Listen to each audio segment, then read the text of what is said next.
Olá, boa tarde a todos. Sejam muito bem-vindos à nossa segunda live da Choice aqui no Brasil. Hoje nós vamos abordar o tema das últimas evoluções de manejo para ultrapassar os 35 desmamados. Na semana passada, nós fizemos uma live também, com a presença do Felipe e do Jonathan, mas abordamos mais os temas relacionados à reprodução. Para quem não me conhece, sou o Jorge Leuven, trabalho na Choice do Brasil, atuo também em alguns países da América Latina. Felipe, colega da Choice, veterinário também, ele atua na área de assistência técnica, serviços técnicos, no Brasil e alguns países da América Latina. O Jonathan, nosso convidado, palestrante, premiado pela terceira vez pela Agnes aí pelos excelentes resultados, gerente da Granja São Bernardo, que fica no Paraguai, da propriedade do Hugo Chafra. Então, a palestra vai ser ministrada pelos dois. E só relembrando, gostaria que Felipe e Jonathan, se vocês pudessem fazer um breve resuminho do que a gente abordou na semana passada, para quem não estava presente, para refrescar a memória de quem estava aí também. Felipe? Bom, boa tarde a todo mundo. Obrigado, Jorge, pela introdução. Na semana passada a gente abordou, foi bem legal, um bate-papo bem legal, da parte reprodutiva, né? Desde a preparação ali da marrã, a parte de estímulo de macho, a parte de detecção de cio, toda a parte nutricional de preparação dessa marrã, a parte de nutrição em gestação. Então, assim, a gente abordou os pontos chaves de como fazer nascer, como a gente ter um nascido bom, um nascido de qualidade, né? Todos os pontos importantes. O Preto, para quem conhece o Jonathan, o gerente da São Bernardo, é conhecido como Preto aí pelos amigos, aí pelo pessoal. Deu a sua visão prática, né, Preto? Sobre esses pontos da gestação, a parte reprodutiva. Olá, boa tarde a todos. Jorge, Felipe, todos que nos ouvem neste momento. Então, foi bem bacana, a gente contou um pouquinho do que a gente faz aqui na Granja São Bernardo, né?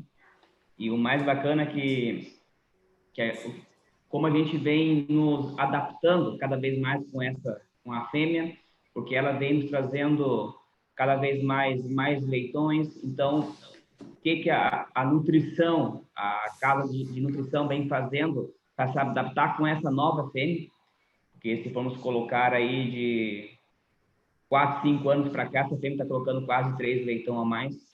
Então, o cuidado e a preparação com ela não pode ser o mesmo como se fazíamos há 4, 5 anos.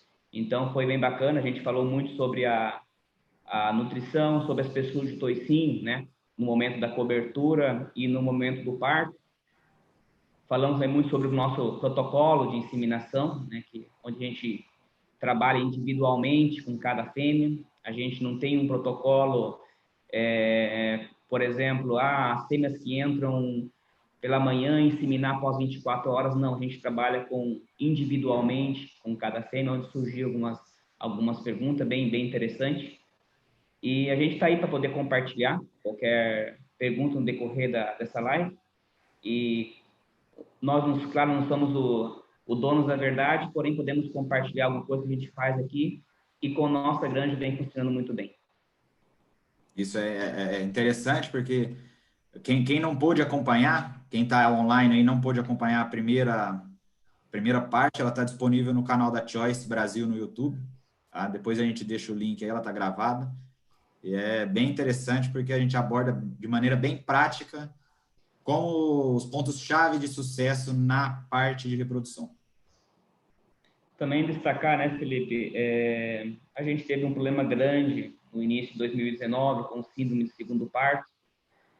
O que aconteceu? A gente praticamente desmamou um leitão a mais por fêmea naquele período.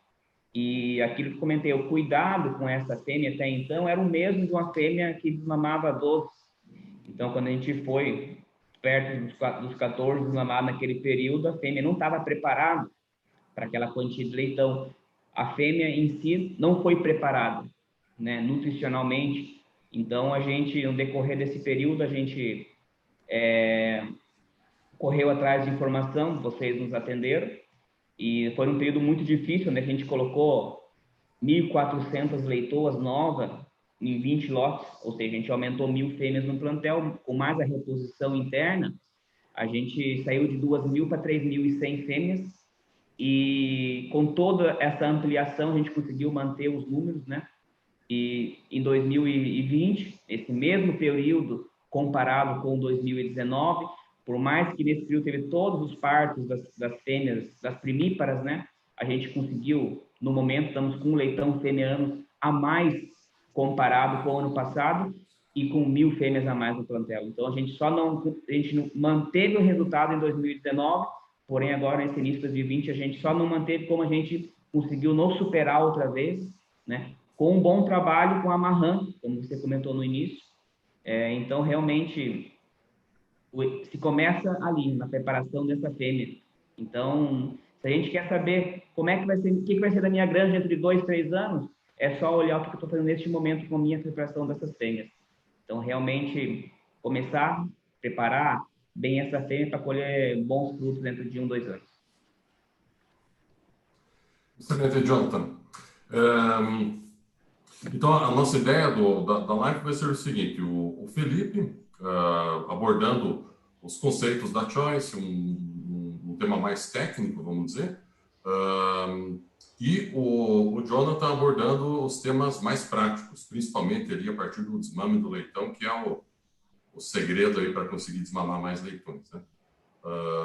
A nossa matriz, a CG36, ela tem o slogan de eficiência e sustentabilidade, então ela tem 16 tetas boas em média, e isso confere a ela uma alta capacidade de desmame. No decorrer da palestra da Life, tanto o Felipe como o Jonathan podem ir mostrando essas características da fêmea. O Jonathan vai passar os exemplos que acontecem na granja dele. Não quer dizer que seja uma regra, né? Assim como o Felipe, com nossas recomendações, nossos conceitos de manejo. E esperamos que vocês consigam extrair pelo menos alguns pontos para aplicar na sua empresa, na sua granja, da maneira mais produtiva possível. As perguntas podem ser enviadas como na semana passada, no chat ali do YouTube. Nós vamos tentar concentrar a maioria das perguntas no final. Vamos ter uns 10, 15 minutos para as respostas. As perguntas e respostas, aí fazer um debate. Ok? Vamos lá, então, começamos aí com o Felipe. Uma boa live para todos nós. Obrigado, Jorge.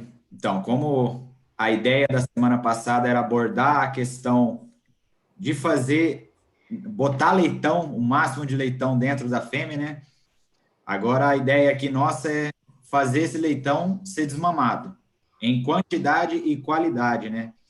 Então, a ideia hoje é a partir da abordar da fêmea na entrada da maternidade até a saída dela, né? Todo o manejo de fêmea e de leitão também. Pediu aqui em 3 pontos, né? Para a gente tocar hoje. E a preparação para o parto, aquele período de transição ali onde que a fêmea entra na maternidade até o momento do parto. A parte do manejo do recém-nascido, né? A gente sabe ali o cuidado até os 3, 4 dias ali iniciais é de suma importância para ter um número de desmamado expressivo, né? Para diminuir a mortalidade de leitão. E a parte que também é um desafio, principalmente aqui no Brasil, Paraguai também não deixa de ser um desafio pela questão climática, que é a alimentação da fêmea no período de lactação. Tá? Então, para começar, só para deixar claro aqui, quais são os objetivos que a gente tem na lactação, quais são os objetivos que a gente busca numa lactação. Um bom consumo de água e ração, pensando que o leite é basicamente água, né? Se a gente não tem uma água em quantidade e qualidade suficiente, a gente não tem uma produção de leite satisfatória. O segundo ponto já é a deixa para isso, né? A boa produção de leite, com os objetivos hoje de peso de leitegada aos 21 dias de 80 quilos ou mais, e peso de leitegada aos 28 dias de 100 quilos. E pensando já na fase de gestação, a gente ter um bom score corporal nessas fêmeas, não deixar que a fêmea se desgaste demais. Então, a característica da fêmea é ela se doar para o leitão, ela botar tudo o que ela pode para a produção de leite, e nisso, muitas vezes, a gente acaba deixando a fêmea em segundo plano e ela se desgasta, e a gente vê o reflexo disso na gestação, no ciclo seguinte. Tá? Aqui, eu vou deixar como desafio para muita gente aí que está assistindo, muita granja, e tem de chupeta, tem chupeta na maternidade, amanhã entrar na granja e medir a vazão dessa chupeta. Não baia por baia, mas pelo menos ter uma média do galpão ou dos galpões de maternidade. Vai ali, pega uma garrafinha de 1 litro ali, ou meio litro, vê quanto de água sai em 1 minuto.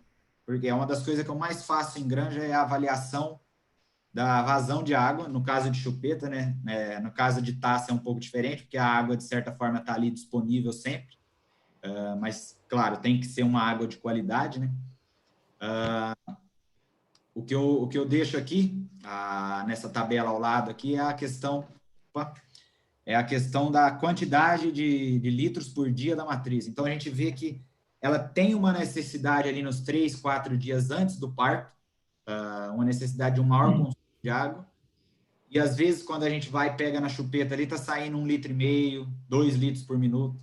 Então, se a gente imaginar que uma matriz ela tem que tomar de 20 a 30 a 40 litros de água ali, como a gente vê, se essa vazão for baixa, ela vai ter que levantar muitas e muitas vezes para alcançar isso. E a gente sabe que se a gente não estimula, ela não vai levantar por conta própria, a gente tem que trabalhar essa parte de estimulação. Os últimos 3, 4 dias ali, onde tem um grande desenvolvimento do aparelho mamário, se a gente não fizer ela beber água também, a gente vai ter um prejuízo na produção de leite, na produção de colostros também, tá? Eu deixo isso aqui como um desafio para o pessoal que está ouvindo, a questão de verificar a vazão na chupeta da instalação de maternidade, tá? Aqui outro ponto, a gente abordou isso aí na live passada, mas eu faço questão de relembrar, a questão da reserva de gordura dessa fêmea na entrada da maternidade, a espessura de toucinho dela, né? Isso aqui foi um estudo feito na França, a gente observa ali no gráfico inferior direito, faixas de espessura de toucinho no momento do parto, onde a gente pega ali clássico, né, de fêmeas gordas, acima ali de 24, 23 ali, elas têm um menor peso de leitão desmamado, têm um menor consumo de ração e, consequentemente, ela tem uma mobilização de reservas, ali uma perda de peso, uma perda de espessura de toucinho maior. E quando a gente pega isso aí, a gente avalia isso numa fêmea, é uma coisa que a gente não quer, uma perda exagerada de peso, e atrapalha, aumenta o IDC, a fêmea tem uma prolificidade menor no parto seguinte, tá? Outro ponto, quando a gente pega o outro extremo ali, as fêmeas com menos de 14 milímetros de espessura de toucinho, são as fêmeas que também produzem leitões com menos quilos aos 28 dias, porém, elas comem bastante, justamente por não ter essa reserva suficiente essa reserva de gordura corporal, ela não tem de onde mobilizar, então ela tem que buscar na ração os requisitos para a produção de leite, tá? Quando a gente pega a faixa intermediária ali, até 20, 21 ali, a gente vê que são as fêmeas que mais produzem leite, tem uma perda de peso e de espessura de toucinho intermediária e tem um consumo de ração também intermediário. Isso aqui é na granja do Jonathan, lá na São Bernardo. Foi um trabalho que a gente fez no primeiro trimestre do ano passado, né? Onde a gente constatou que a espessura de toucinho das fêmeas dele era baixa para o momento do parto. E aí a gente trabalhou em cima disso, aumentamos a quantidade de ração na gestação, diminuímos a relação lisina-energia. Então, a fêmea, o nível nutricional da ração estava favorável para aumentar a sua deposição de gordura, né? Então, a gente passou ali em um trimestre, de 3 meses, a gente passou de 14,3 para 16,4. E quando deu um giro na granja desse novo manejo, a gente viu o peso de leitão explodir ali, meio quilo. Né? O que o Jonathan pode até comentar, né, Jonathan, sobre isso aí? Perfeito, Felipe. Bacana ver esse gráfico aí e ouvir aquela explicação que você deu sobre as espessuras de toicínio no momento do parto, que a gente viveu os dois lados, né? A gente realmente viu que aquela fêmea que baixava com espessura de toicinho menor, realmente ela comia mais para quê? Para se manter, né? E ela não produzia leite. Então, não vou repetir o que o Felipe fez, mas realmente a gente viveu esses dois lados e é fantástico. E cabe destacar, Felipe, que o último trimestre de 2019, quase 50% do meu plantel era parto de marrãs. Então, esse número, esse peso poderia ser muito maior, né? A gente sabe que que as leitoas, as marrãs, têm uma produção menor de leite. Então, realmente, esses primeiros trimestres de 2020, quando a gente coloca no lado, é impressionante, né? Comentar, Felipe, que a gente, no momento da cobertura, a gente tinha espessura do toicinho desejada, porém, no momento do parto, não chegava, né? Então, a gente, infelizmente, sem saber, a gente restringia a alimentação nesse período, onde, infelizmente, ela não chegava com a espessura do toicinho do parto, e aí embaixo a gente vê os resultados. Então, realmente, foi uma chave que foi virado em 2019, na nossa granja. Bom, quando a gente pega esse mesmo resultado no peso de leitegada desmamada, com a mesma idade, praticamente as mesmas, a mesma quantidade de leitão, a gente ganhou ali tranquilamente 8, 9 quilos de leitegada, né? Então, foi um valor bem expressivo, tá? Aqui só para embasar isso novamente, né? Esse aqui foi um trabalho feito em 2015, onde avaliou a espessura de toucinho das marrãs aos 109 dias de gestação, tá? A linha vermelha, 22 milímetros, a linha azul, 18, e a linha verde, 14 milímetros. E a gente viu que o parênquima, ou seja, a glândula mamária dessas marrãs, era mais desenvolvida ali, ó, mais pesada, isso é em gramas, né? Nas fêmeas a partir de 18 milímetros, em comparação com aquelas de 14 ou menos. A gente vê ali que era uma glândula mamária mais desenvolvida nas marrãs com 18 milímetros ou mais, tá? Só para embasar essa importância da espessura de toucinho mínima no momento do parto. Tá? Isso aqui só para ilustrar é um perfil de fêmea que a gente busca hoje, né? O número no dorso ali no lombo delas ali é a espessura de toucinho delas no momento do parto. Então a gente vê uma fêmea fina, não julgo ela uma fêmea gorda, então é uma fêmea que não tem um desenvolvimento muscular excessivo e uma fêmea com a reserva de gordura suficiente para ter uma boa produção de leite. Tá? Isso aqui eu tenho certeza que muita gente que está assistindo a gente vai olhar na granja amanhã ou está acostumado com isso, que são as lesões de paleta. Comum ali aparecer a partir do 10º dia, essas lesões aí no ombro da fêmea. Isso é o sinal clássico de fêmea que entrou com baixa reserva de gordura na maternidade. Então, ela começa a mobilizar massa muscular para a produção de leite. A gente vê a fêmea ali embaixo, ali, os leitões bonito ali, forte, troncudinho, porém a fêmea tá se doando ali para ele, né? Então, a gente tem que buscar o máximo evitar. Isso é um sinal da fêmea em catabolismo muscular, é um sinal que a gente tem que sair fora dele, né? Aqui para ilustrar a questão da condição corporal, então a gente busca ali na entrada da maternidade uma fêmea de condição corporal entre 3 e 3,5, e uma fêmea desmamada até no máximo 2 ali, né? Fêmea menos que 2 a gente tenta evitar também no desmame. Tá?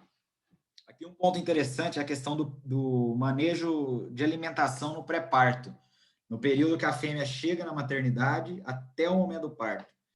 Então, hoje a gente trabalha na questão de usar a mesma ração que ela vinha ali no fim da gestação, uma pré-parto ou uma gestação, e que essa ração tem uma fonte de fibra ali, um farelo de trigo, uma casquinha de soja ali, para dar volume na ração, para aumentar a motilidade intestinal, né, para a gente evitar a fêmea constipada, e na questão também de consumo d'água, né, uma ração mais fibrosa acaba estimulando a fêmea a tomar mais água, voluntariamente, né, então facilitaria ela atingir os objetivos de consumo d'água.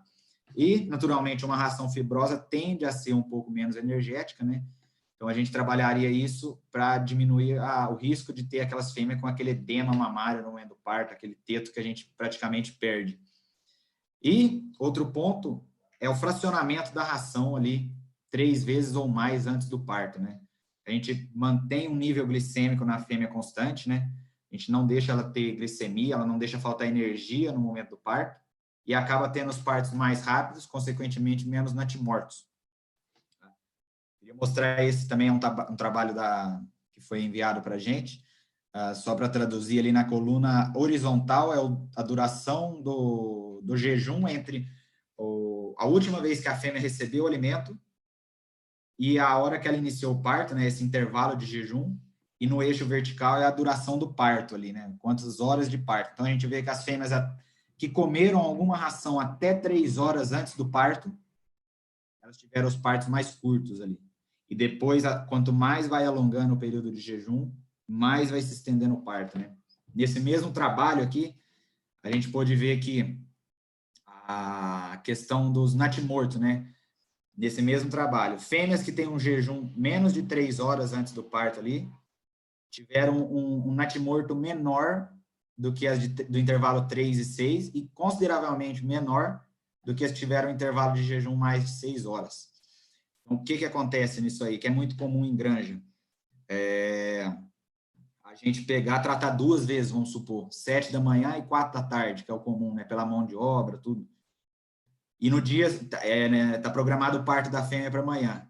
No dia chega cedo, como está programado para aquela manhã, o funcionário ali acaba não tratando, porque ela vai iniciar o parto, acaba que não inicia.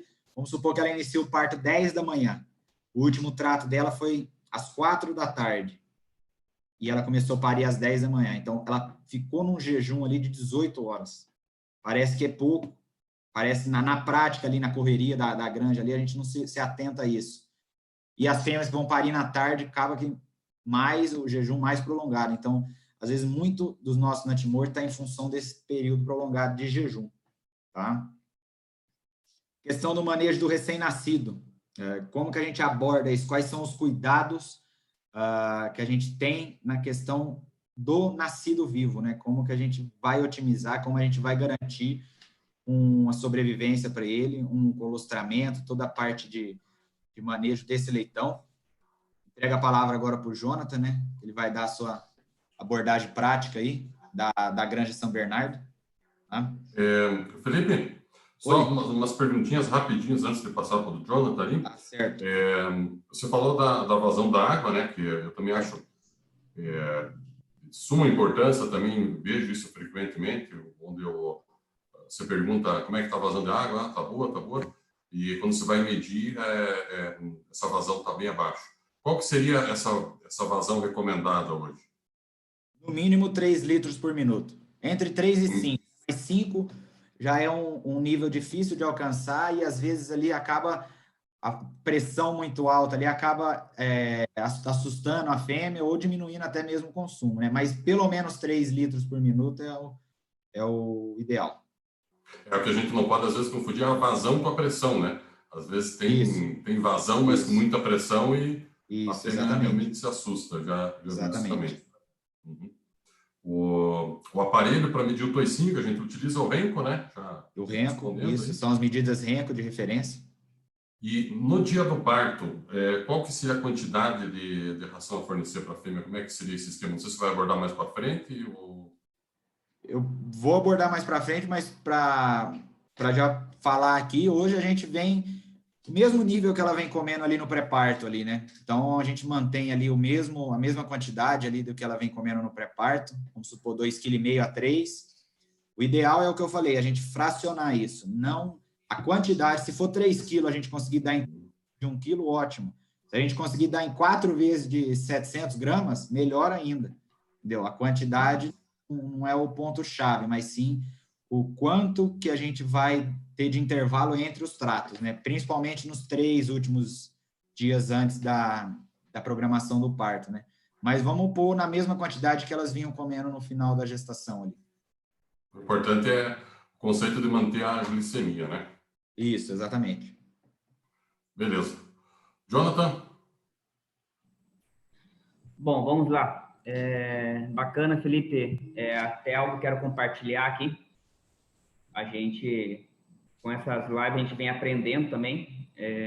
Viu que esse trabalho de alimentar as fêmeas aí próximo ao parto, a gente fazia da forma diferente, né? Foi aquele exemplo que você deu, a gente trata as fêmeas ali 3, 4 horas da tarde, no outro dia, 7, 8 horas, você vê que a fêmea está em trabalho, início de trabalho de parto, a gente acaba não alimentando.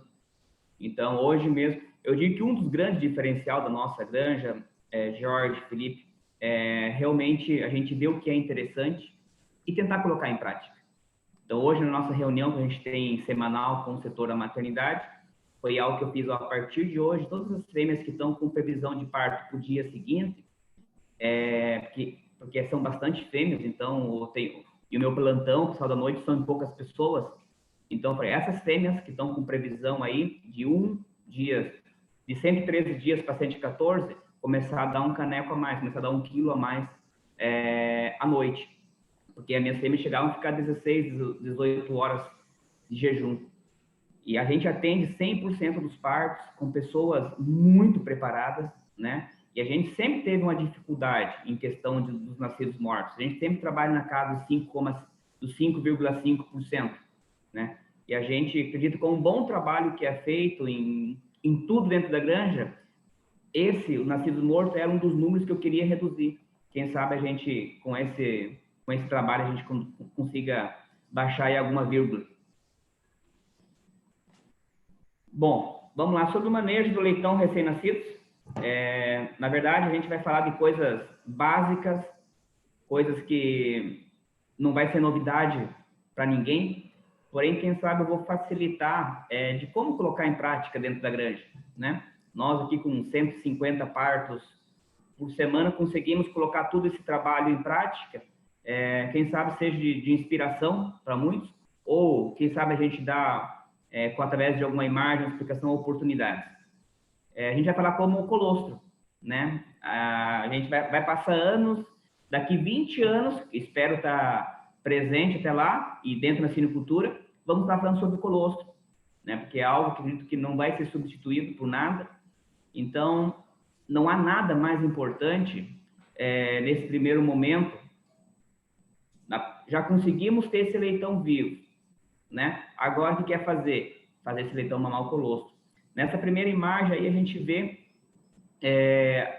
a secagem desse leitão, né? A gente usa um pó muito bom aqui.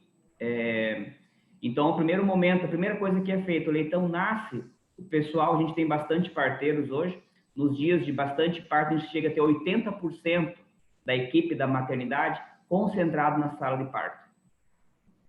Pode passar a próxima imagem, Felipe. As fontes de calor, que por mais que não são climatizadas as maternidades, por mais que esteja 30 graus dentro do galpão da maternidade, porém o leitão exige uma temperatura diferenciada, esse leitão precisa de um 33 a 35 graus de temperatura. Então, após a secagem desse leitão, fundamental é manter esse leitão aquecido. Muitas granjas fazem, o leitão nasceu, coloca esse leitão primeiramente, após a secagem, colocar para esquentar. Não, a gente tem uma fonte de calor ali com a fêmea mesmo. Então, o leitão nasceu, primeira coisa, colostro. A gente senta com esse leitão. Posso dizer que poucas granjas, não todas, poucas granjas onde eu pude visitar, tive a oportunidade de conhecer, não faz um trabalho tão fantástico que a nossa equipe da granja faz, que são pessoas dedicadas, esforçadas, fazem esse trabalho de colostragem. Hoje, é raro você encontrar um leitão caído por falta de colostro, né? Então, não há nada mais importante neste momento, a não ser que colocar, dar condição, dar temperatura para esse leitão e fazer esse leitão mamar o colostro. Aí eu coloquei umas fotos após o nascimento, né, todos secados. Essa foto tirei semana passada, achei muito bacana. Todos eles nasceram juntos, praticamente no mesmo momento, todos secos, com todas as condições, na fonte de calor, né?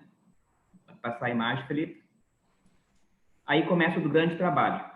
A gente identifica por ordem de nascimento, e se vê na imagem, no dorsal do leitão, a gente vê uma identificação, um risco, um bastão. Esse risco que significa que esse leitão, a equipe tem certeza que foi colostrado. A gente, com esse trabalho, a gente identifica todos os leitões que foram colostrados. Por exemplo, eu estou atendendo um parto, saí por algum motivo, tem ali já 5 leitão nascidos vivos, saí por algum motivo, aí o Felipe vem, passa porque a leitegada, qual leitão que ele vai ajudar a mamar? Não sabe. Então, nesse caso, o que a gente faz? Todos os leitões que já pegaram uma teta, que já mamaram um colostro, a gente identifica, é uma forma da equipe se comunicar. Por exemplo, já tem 3 leitões identificados e tem 2 que não foram identificados. Neste momento, em qual leitão que você está? Com aqueles 2 que ainda não estão identificados. Então, como a nossa maternidade existe um número até alto de pessoas, né? Durante o dia a gente...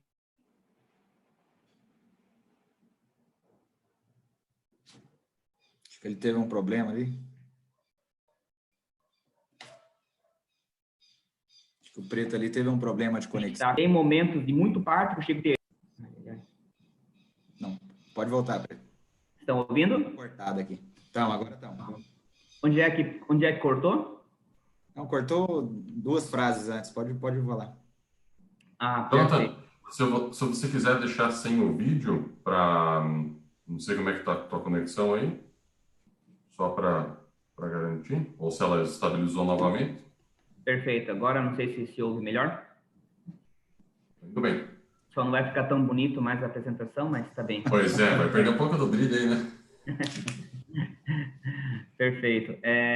Então, assim, como a nossa maternidade é um número alto de pessoas, de colaboradores, então a gente tenta se comunicar o máximo possível a gente usa esses leitões como um quadro, né? A gente marca bastante eles. Então, nesse primeiro momento, a gente tenta o quê?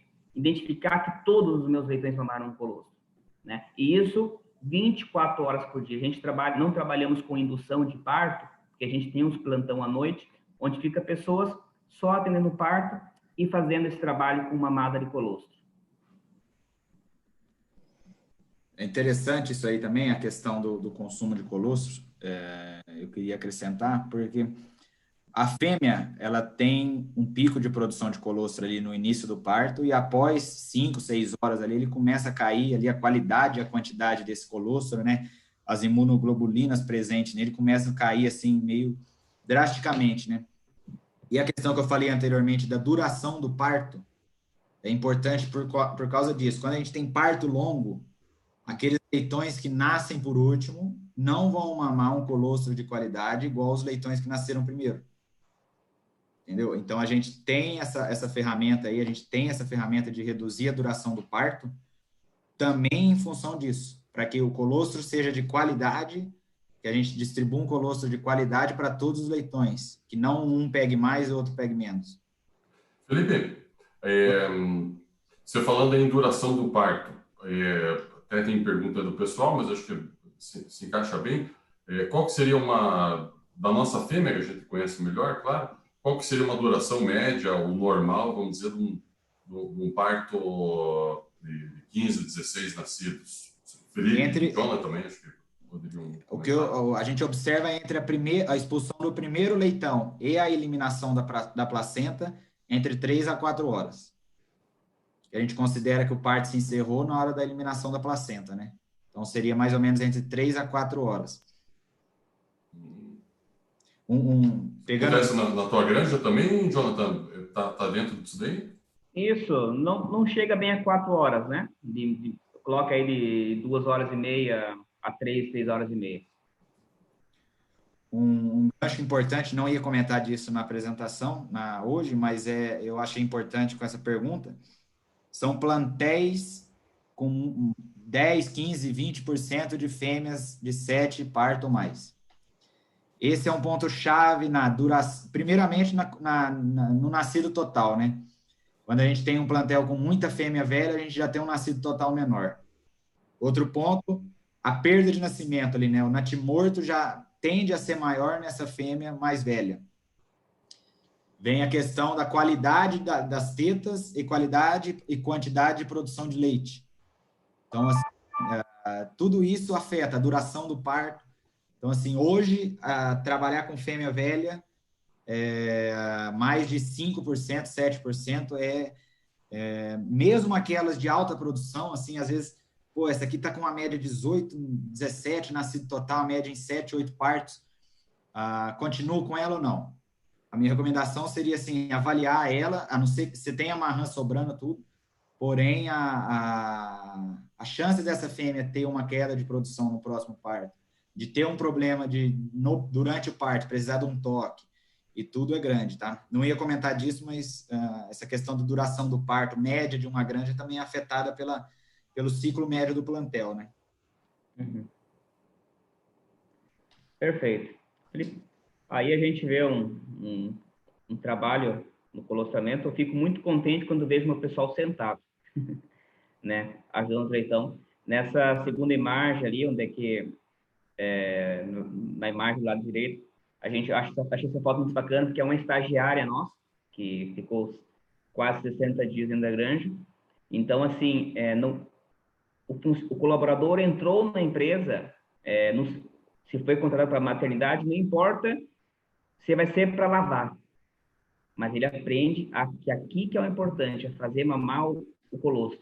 Então, hoje aqui, ó, em momentos de muito parto, não existe o saleiro, como dizem no Brasil, que aqui é o materneiro, não, é todos ajudarem a mamar o colostro.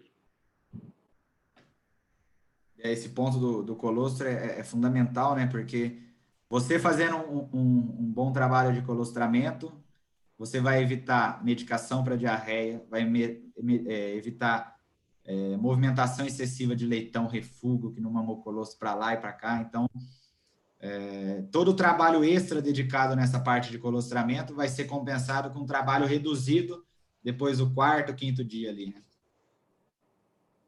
E assim, Felipe, a minha caminhada que tive na granja aí, antes de eu assumir a maternidade, gestação, gerência, lá atrás, desde o meu início, em 2010, eu ouvia o Hugo, que está aqui do meu lado, o proprietário da granja, meu companheiro de todas as jornadas, sempre falava, colostro. Antes mesmo de eu trabalhar nesse setor, eu ouvia essa palavra, entende? Quando eu assumi a maternidade, a gente começou a intensificar o trabalho e assim, ó, cada vez mais a gente vem buscando estratégia.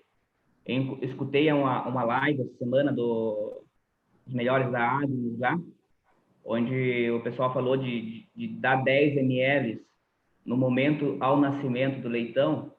Já coloquemos em prática, entende? Não tenho ainda resultado, porque a gente começou ontem, entende? Mas a gente já foi atrás de algumas coisas, se adaptando a esse trabalho, porém, assim, a gente já viu de um dia para o outro, como a gente tem números partos aqui, a gente já viu melhora. Então, quando se fala de colostro, não importa que custo que eu vou ter ou quanto que eu vou ter de trabalho, mas a gente vai se adaptar para cada vez mais esse meu leitão poder mamar mais o colostro.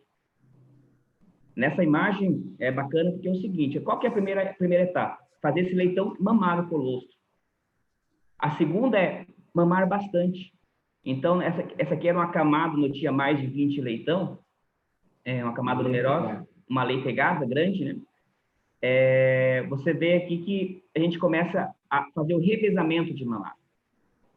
Mas mesmo assim, como era meio frio, as salas são climatizadas, a gente quer 22, 23 graus dentro dessa sala, a gente coloca fonte de calor, por mais que nós temos os nossos pisos que esquenta, mas mesmo assim a gente quer que esse leitão se mantenha o máximo aquecido possível. Então, primeiro passo é fazer que esse leitão mame o colostro. Eu ter certeza que 100% desse meu leitão mamou o colostro. Agora, a segunda parte é que quantidade de colostro que esse leitão vai mamar. Então, a gente, nas primeiras 6, 8 horas, a gente faz o revezamento de mamada. Volto a repetir, isso é feito 24 horas por dia. A equipe do dia faz, a equipe da noite faz, porque é importantíssimo esse revezamento das mamadas, né? Após toda a colostragem, aí a gente começa a fazer o trabalho da uniformização. Claro, a gente tenta mexer o menos possível, porém a gente tira todo o excesso de leitão e o maior desuniformidade possível, ou seja, aquele leitão pequeno, a gente acaba arrumando uma leitegada com um aparelho mamário que tenha mais fino, mais comprido, para que o leitão possa pegar bem. O que é feito? A gente levanta todas as fêmeas antes de fazer a uniformização, a gente conta teta por teta, né? A gente tampa aqueles que não servem. Nesse momento, a gente tem duas opções. Ou a gente vai tampar aquelas que não têm boa qualidade, não foi desenvolvida, ou vou colocar um leitão ali, né? Por exemplo, já vi casos. Essa leitegada tem só 15 tetas que funcionam. Vamos colocar, essa leitegada tem 15 tetas, porém só 12 funciona. Vamos colocar só 12 leitão, então. Mas o que acontece? Esses leitões vão escolher os primeiros que eles encontrarem. E se por um acaso aqueles 2 leitão pegou 2 daquelas tetas que não servem, né? Vai produzir leite por quê? Por 24 horas. Após isso, vai refugar leitão e se eu não tirar rápido, vão acabar morrendo. Então, assim, eu tenho duas opções. Ou vou encher essa leitegada, vou deixar cada leitão escolher a sua teta. Amanhã eu tiro esses leitões, no dia seguinte, se eu ver que esse leitão ficou para trás, a gente vai ver isso daqui a pouco. Eu tiro esses leitões, porém, os restantes do leitão tenho certeza que cada um ficou com uma teta boa. Ou tampar as tetas que não servem. Então, a gente faz primeiro esse trabalho. Nesse momento, a gente também escolhe onde é que vão ficar os BV, os leitão de baixa viabilidade. Tem algumas leitegadas que o aparelho mamário delas é muito pesado, por ser uma fêmea de 7 partos, 6 partos. Então, a gente acaba colocando os leitões maiores possíveis, né? Então, uma vez que eu fiz esse trabalho, no slide seguinte, o Felipe vai mostrar para nós aqui, a gente já identifica que número de leitões vai ficar pela fêmea e que categoria. Se é um leitão grande, médio ou baixa viabilidade. Nesse caso, a gente deu uma leitegada que ia ficar com 14 leitões e com leitões médios. Jonathan, quando você fala do leitão de baixa viabilidade, você que a Granja de São Bernardo, uma granja de resultados de alto nível, né, alta prolificidade e desmamados, qual que é o percentual de leitões de baixa viabilidade que você tem na tua granja? Não sei se você tem esse levantamento. E o que você considera esse leitão de baixa viabilidade na prática? Por peso? É por vigor? Como é que você faz isso? Por peso e vigor, né? Podemos dizer assim, leitão de 900 gramas para baixo, 800 gramas para baixo. Acima disso, a gente se considera um leitão médio, onde é que a gente colocou aquele como a gente tem um número alto de nascidos, porém, essa fêmea a qualidade dos leitões é muito bom. Eu estou próximo aos 15 vivos, nosso objetivo é superar isso este ano, mas eu tenho 1,420 kg de média, peso ao nascer. Então, coloca quase 20,8 quilos por leitegada, né? Então, porém, existe uma baixa viabilidade, né? Mas hoje, não temos 5% de leitão de baixa viabilidade na nossa granja hoje. E é importante, né, destacar, Jorge, que existe duas formas de a gente ver o que é o leitão baixo peso. Como resolver isso? Se a gente tem baixo peso de média geral, aí sim a questão nutricional de a gente cuidar nesse primeiro terço, a gente falou isso muito, né, Felipe, na primeira live, cuidar da alimentação no primeiro terço de gestação, no pré-parto ali fazer uma ração diferenciada e aumentar esse volume, a gente vai aumentar a média do leitão. Porém, quando existe desuniformidade, esse foi um trabalho mal feito lá atrás, enquanto essa fêmea estava lactante. Então, a gente tem que dar muito em conta que qual é o meu problema? É a média que é muito baixa ou existe a desuniformidade? Uma vez que a gente tem essa informação, a gente consegue agir. Exatamente, assim, para complementar o que o Preto falou, na live passada a gente discutiu isso. A gente avaliar ali, ter um 420 de média é um número bom, é excelente. Excelente. Mas quantos desses 1,420, quantos desses leitões têm menos de 1 quilo e quantos desses leitões têm mais de 1,5 kg? Se a gente tiver 20% com menos de 1 quilo e 20% com mais de 1,5 kg, não é vantagem, porque 20% dessa leitegada está quase condenada à morte. Leitão, a sobrevivência de leitão de menos de 1 quilo é muito abaixo do que um leitão de 1,1 kg, 1,2 kg. Então, assim, quando a gente tem desuniformidade numa mesma leitegada, a gente tem que avaliar o que a gente está fazendo no terço inicial da gestação. E a gente... Pode falar, Bruno. A gente melhorou muito tanto a uniformidade, quanto a média do peso ao nascer, quando a gente trabalhou com aquele trabalho que vocês nos recomendaram, que a gente só seguiu o que realmente a genética pedia, porém nós como teimoso não, a gente vinha com números bons e não queríamos sair da nossa área de conforto, não sei se é essa a palavra a usar. E quem sabe não analisar mais a fundo isso, né? Quando a gente corrigiu a espessura de toicinho, quando a gente mudou o nosso protocolo de arraçoamento em toda a fase de gestação, a gente melhorou muito isso, né?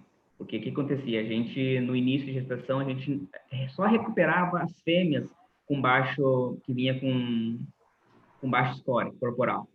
Porém, o que acontece hoje? A fêmea vindo boa ou não, com estado bom ou gorda, a gente dá aquele 2,4 kg, que é seus 14 de grama lisina diária, que vai ser seus 7.200, 7.400 de quilocaloria ao dia, no primeiro terço. A partir dos 30 dias em diante, a gente consegue restringir isso. Então, uma vez, no passado, eu jogava 1,802 kg, então eu só aumentei 600 gramas de ração. Porém, no pré-parto nosso, onde eu dava 3,5 kg na fase final, agora eu mantenho 2,7 kg. Então, a gente mudou todo o nosso protocolo, a gente ajustou nossa nutrição e a gente realmente, assim, a minha mortalidade reduziu muito porque eu diminuí a minha desuniformidade. Eu posso dizer que eu quase reduzi 1% da minha mortalidade quando a gente corrigiu a uniformidade. A gente tinha um bom peso de leitão, sempre na casa 1,350 kg. Porém, existia a desuniformidade, foi aquilo que o Felipe disse há pouco tempo. A gente corrigindo isso, reduzimos mais de 1% da nossa mortalidade. Jonathan, uma pergunta do Arley, um abraço, Arley. Você elimina leitões por baixo peso ao nascer? E não. Você tem um percentual disso? Qual que seria a linha de corte para eliminar? E aproveitando já a minha interrupção, já tem 2, 3 perguntas sobre isso. Você diz que traz todo mundo para a sala de parto, né? Qual o número de funcionários que você tem na maternidade, número de pessoas por matriz? Como é que você organiza isso? Bom, a gente tem hoje 150 partos semanais. Quem trabalha hoje em 24 horas com 15 pessoas, né, com 15 colaboradores. Isso com o encarregado, com as pessoas que estão lavando, porque o próprio responsável pela sala, ele ajuda a atender os partos, ele desmama, ele faz a lavação da sala.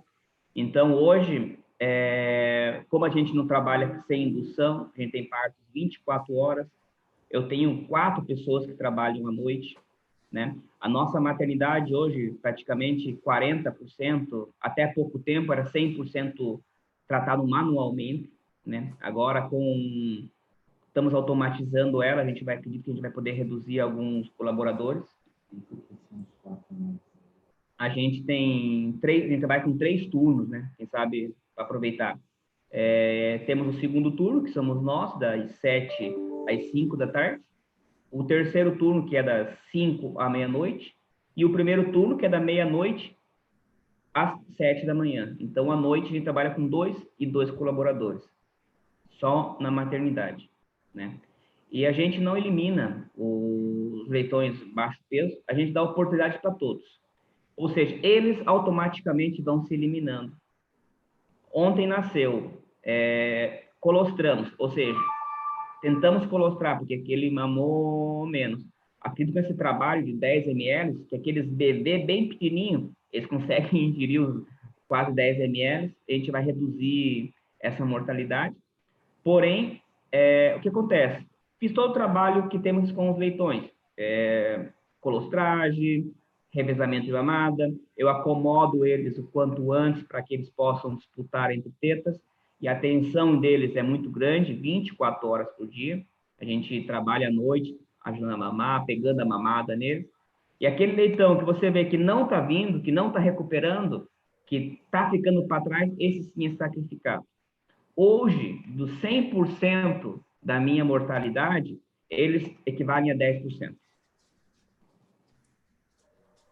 Excelente. E para ter esse tipo de trabalho, você realmente, como você disse, tem que ter uma qualidade de leitão ao nascimento muito boa, senão você não vai conseguir atingir esses números aí.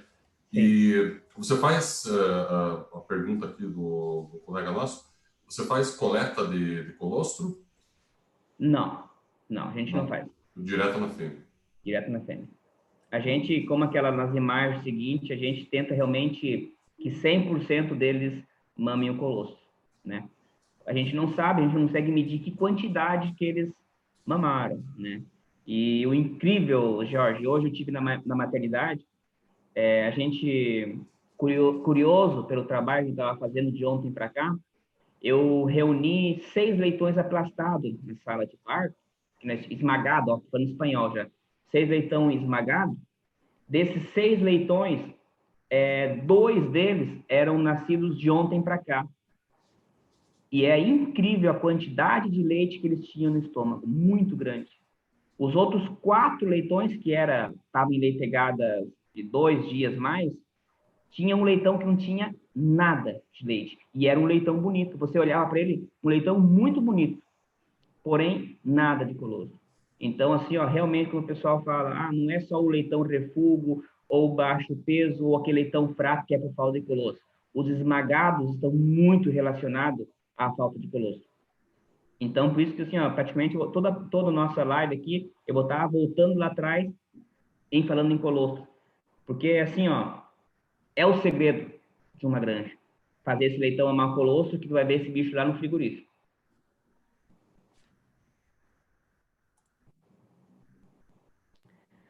Beleza. Obrigado, Tanto. Acho que segue você, né? Sim. Seguindo nessa foto aqui, né, nessa imagem, o que acontece? Após a uniformização, as próximas 24 horas é feito, a gente fala assim, pegar as mamadas. A gente acompanha todas as mamadas. 100%, eu digo com toda certeza, porque eu trabalhei na maternidade e a gente vê esse resultado, é acompanhar as mamadas. Eu não digo que todas as mamadas, porém eu tenho certeza que eu pego mamada de todas as leitegadas, nem que seja uma vez ao dia. O que acontece? Essa leitegada aqui, onde é que a gente vê 2 imagens, eles acompanharam uma mamada, esquece essa leitegada, porque eles viram que todos os leitões têm uma teta. Então, durante aquele dia, no momento de soltar o leitão do escamoteador, cada 2 horas, a gente vai buscando todas as fêmeas para que chegue o final do plantão, do dia, que é onde tem o maior número de pessoas, a gente possa acompanhar todas as mamadas do dia anterior. Ou seja, essas fêmeas pariram ontem, então hoje está sendo pegada a mamada deles.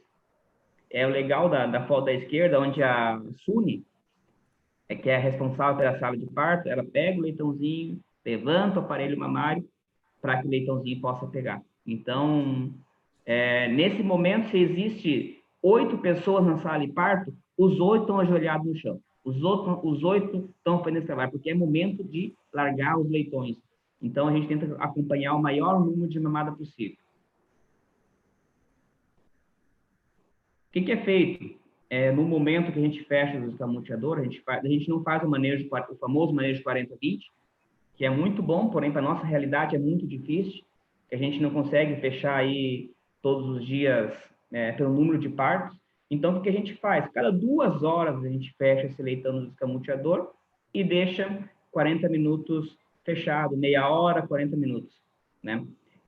Nessa nossa ampliação que a gente tivemos, a gente não fez os escamoteador.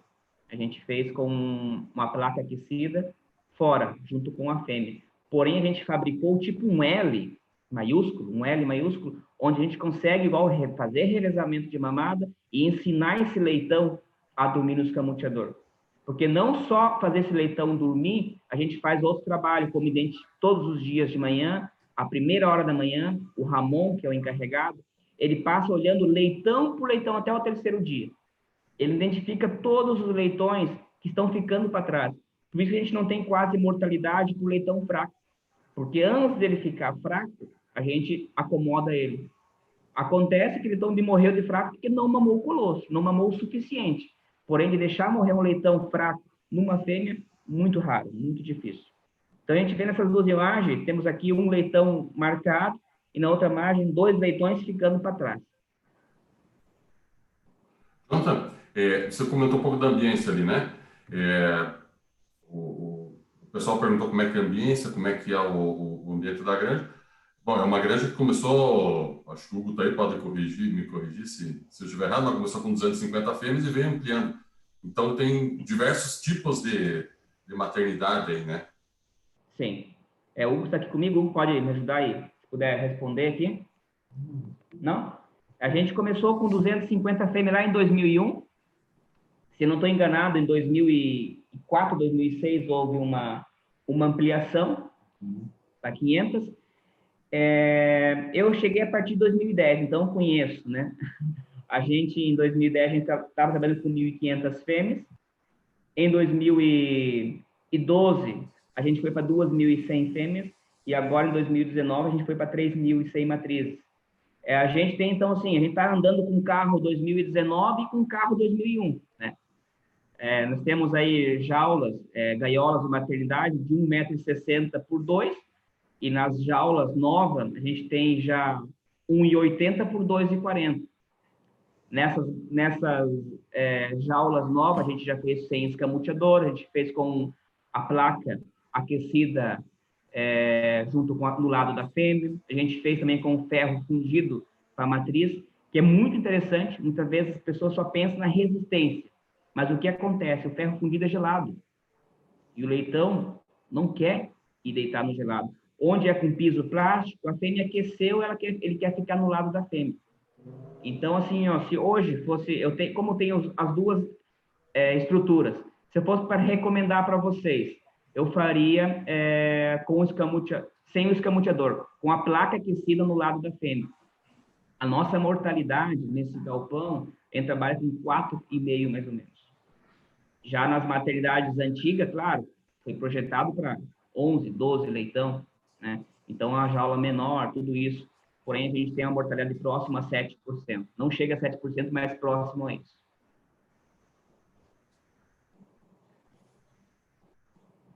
Seguindo aqui, então, uma vez que o Ramon identifica aqueles leitões mais fracos, o que é feito? É acompanhado as mamadas só daqueles leitões. Para quê? Por que esse leitão está fraco? Realmente ele está sem uma teta? A teta que ele pegou está falhada? Está falhando? Baixou a produção de leite? Ou esse leitão tem uma teta muito boa, porém mamou menos o colostro? Ou está com uma artrite, ou coisa parecida. Então, o que acontece? No passado, antes de nós ter esse trabalho, o leitão está fraco, a gente repassava todos os dias.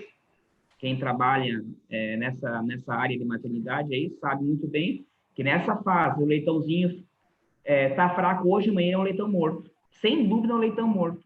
Então a gente passa até o 3º dia, repassando leitão por leitão e fazendo esse trabalho. Se por aí esse leitão não pegou uma teta, ou a teta que ele pegou falhou, ele sai. Mas por aí ele está fraco e está com uma teta muito boa, ele fica. Porque o problema dele não é a falta de teta, não é a falta de leite. Alguma outra coisa aconteceu antes deste motivo, né? Com esse trabalho, o Felipe pode passar para frente.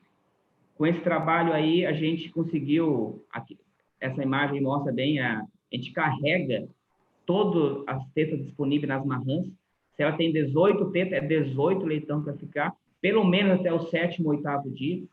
Aí, após isso, a gente vai retirando, porque a gente sabe que ela não vai aguentar aí comer seus 10 quilos para amamentar essa quantia de leitão. Porém, a gente desenvolve todas as tetas. Com esse trabalho, Felipe, não sei se é na próxima slide, a gente conseguiu trabalhar com... Hoje, a gente trabalha com 5,5% de mãe de leite, né, desmamando próximo aos 14. Com aquele trabalho de identificar por que o leitão está fraco. Porque muitas vezes ele sai de uma fêmea sem necessidade. Então, a gente realmente, hoje, a porcentagem de mãe de leite é mais pelo excesso de leitão que por estar saindo tanto leitão.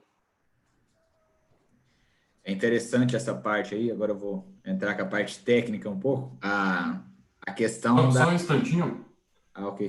Uma pergunta rapidinho pro Jonathan. Vocês fazem corte de dentes na granja? Nós já estamos há 7 anos sem desgastar uma camada. Não é que a gente nem tem hoje o desgastador. Ó, camada, fala em espanhol, desculpa. A gente já está há 7 anos sem desgastar nem uma leitegada. A pergunta foi do Dr. Carlos, do Uruguai. Pode responder em espanhol, que está perfeita. Bueno. Nosotros ya estamos casi a 7 años sin desgastar ni una camada, ¿verdad? Esto por 2 motivos. Uno, que se acompañan las mamadas dentro de las primeras 24 horas para que cada lechón realmente encuentre su pezón.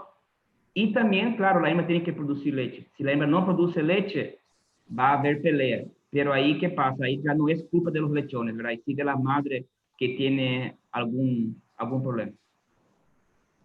Obrigado.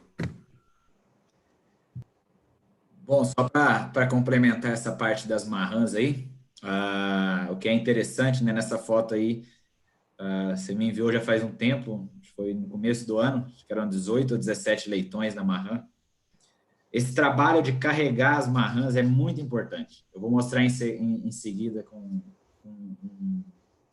um estudo que foi feito, porque é onde, se a gente não desenvolve o teto da marrã, da fêmea no primeiro parto, a gente não vai desenvolver no segundo, ele já vai estar comprometido no segundo, no terceiro, na vida toda reprodutiva, né?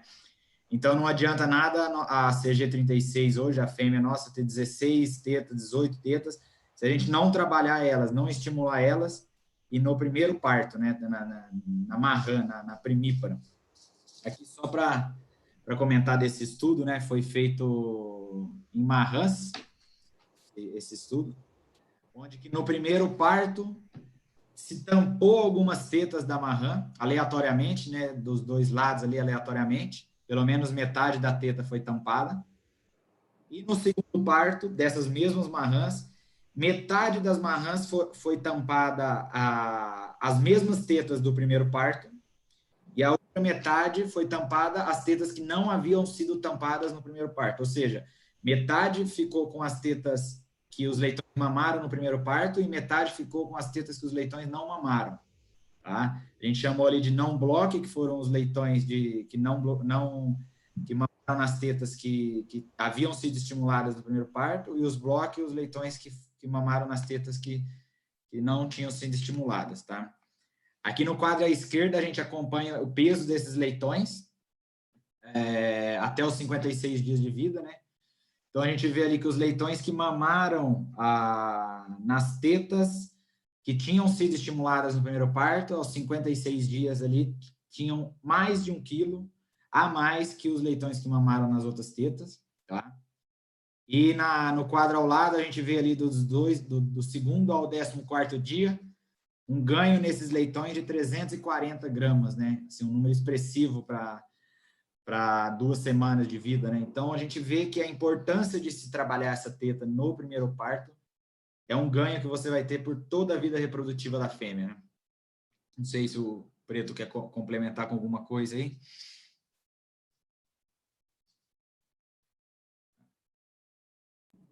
Aqui... Perfeito, Felipe. É isso mesmo. Deixa o Preto comentar também como que faz, como que não... Aproveitando lá o gancho do comentário do nosso companheiro, se nós desgastamos dente ou não, Isso foi muito bacana porque lá em 2013, se eu não estou enganado, a gente tinha outra equipe de maternidade, praticamente a mesma equipe, mas foi tentado não fazer os desgastes de dente. E naquele momento, a gente tinha nosso companheiro, nosso amigo, Vanderlei Zapani, que até então era nosso gerente, com o líder no momento da maternidade, a gente não conseguiu fazer esse desgaste de dente. Porém, quando foi implementado acompanhar as mamadas nas primeiras 24 horas, que isso não é novidade em muitas granjas, porque é o recomendado praticamente de todos os profissionais, porém é difícil de colocar em prática. Realmente é muito difícil, entende? Então, a gente encontrou a nossa forma. E uma vez que a gente implementou o acompanhar as mamadas, e as fêmeas produzindo leite, não vai ter briga. Por que eles brigam? Porque, primeiro, porque eles não sabem qual é a teta deles. E segundo, essa fêmea está com falta de leite. Então, você corrigindo esses dois problemas, você não vai ter briga. E tirar aquele que está arrumando o problema, né? Se por aí é um leitão que está causando toda aquela bagunça, no momento da mamada, você vai identificá-lo e vai acomodar em outra fêmea. Essa imagem é muito bacana, porque como a gente faz aquele trabalho de identificar os leitões que estão ficando fracos, a gente tira eles antes de ficarem fracos, né? Essa camada aqui era uma camada de refúgio, né? A gente identifica todas as camadas dos leitões do bebê. Então, uma vez que você chega rápido nessas fêmeas, você tira os leitões e dão condições para eles, uma fêmea produzindo leite, o resultado é fantástico, né? Nessa imagem aqui, foi uma recomendação até mesmo do Jorge, a gente começou a abrir as divisórias, porque não entrava mais leitão. Então, a gente ganhou um espaço muito grande fazendo esse trabalho. E a porcentagem de mãe de leite aí é baixíssima. A gente chegou até a trabalhar com 4,5%. Esse ano a gente acabou elevando um pouco pelo número de leitoas, de marrãs, onde a gente não deixava ela desmamar todos os seus leitões, né? Você teve esse percentual de mãe de leite aí, 5%, com esses resultados que você tem, realmente é excelente, hein, John? Não, sim, sim. E aqui, né, Jorge, vai destacar, como eu te comentei antes, não é a fêmea, eu acho que o grande potencial dessa fêmea é conseguir desmamar os seus próprios leitões. Não estou fazendo propaganda neste momento, porém os números dizem por si só. E desses 5,5%, existem os desmames nulos, daquela fêmea que morreu, naquela fêmea que adoeceu, que precisou receber leitões. O excesso de leitão, se a gente tem uma média de 15 vivos, infelizmente eu vou ter aquela fêmea que só aceita 14 leitão. E os refugamentos, que acontece natural em qualquer granja. Então, realmente, 5,5% é um número bacana. E acredite, a gente vai tentar trabalhar nisso, aumentando aí mais leitão desmamado. Até porque hoje a nossa seleção de marrãs, a gente não aceita uma fêmea com menos de 16 leitão, 16 tetos. Faz parte do... Tem como média até mais de 16 tetas hoje. Tem que atualizar essa planilha de vocês. Acredito que a CG36, ela não tem 16 tetos de média, ela tem acima disso. Até um comentário, a gente povoou uma granja na Europa, na Hungria, para ser mais preciso agora, e o cliente fez uma contagem de todas as fêmeas que chegou. Foram 500 ou 600 fêmeas. Deu 16,5 tetas boas em média. Então, de um povoamento. É isso aí. Então, a ideia da fêmea é essa mesmo, é ser eficiente e sustentável. Esse ponto aí que você comentou assim, é importante, da questão da marrã. A recomendação de carregar a marrã no início, 10 dias ali, no máximo 2 semanas de lactação, é justamente para a gente estimular o aparelho mamário dela. Só que a gente tem que estar muito atento, às vezes a gente carrega 16, 17 leitões na marrã, e aí faz um desmame ali de média 23, 24 dias, a gente acaba, vamos dizer, chupando muito a marrã. E quando a gente desmama ela vai ter um IDC 6, 7 dias ou mais.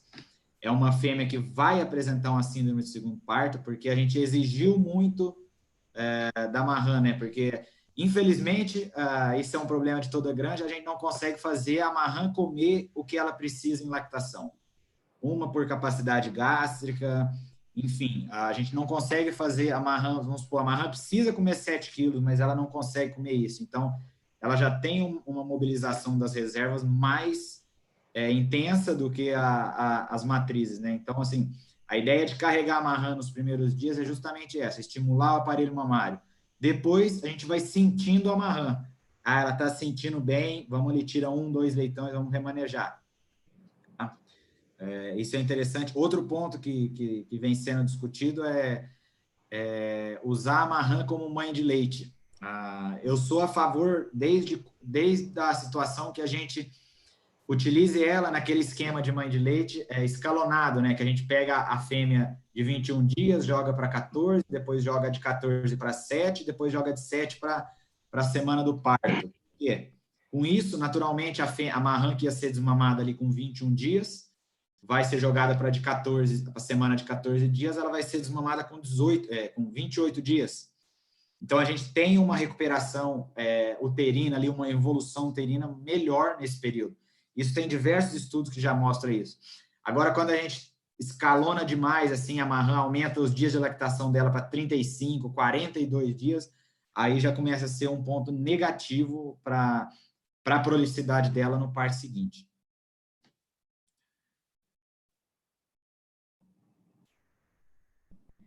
Felipe, algo ali que tu comentou, a gente fala aí em deixar... O problema não é deixar os leitões nas marrãs com 16. O problema é fazer ela consumir, né? Eu deixando uma marrã com 14 leitão, ela tem que comer 9 quilos por dia. Então, a partir do 10º dia em diante, como fazer essa marrã comer essa quantidade, né? Então, a gente vem no momento do parto, a gente enche, a partir do 10º dia em diante, a gente começa a tirar, né? Aproveitando, porque tem que reforçar isso, que é muito importante, para vocês, nós tivemos o síndrome do segundo parto, o famoso síndrome do segundo parto ano passado, no início do ano. Após foi corrigida a espessura de toicinho, nesse primeiro trimestre, que é que nós sofremos muito aqui no Paraguai, acredito que em muitas granjas no Brasil, a gente tem uma curva muito grande nesse período, cai muito os nossos nascidos, infelizmente, a gente tem que pensar em algo para o futuro, como eu conversei com o Felipe durante a semana, nutricionalmente ou algum manejo, para a gente não sentir tanto isso. Porém, eu tenho um leitão a mais de nascidos nas minhas fêmeas de segundo parto, comparado com o mesmo período de ano passado, nesses primeiros 4 meses. Sendo que, a partir da última semana de dezembro, a gente teve 35% dos meus partos eram fêmeas de segundo parto.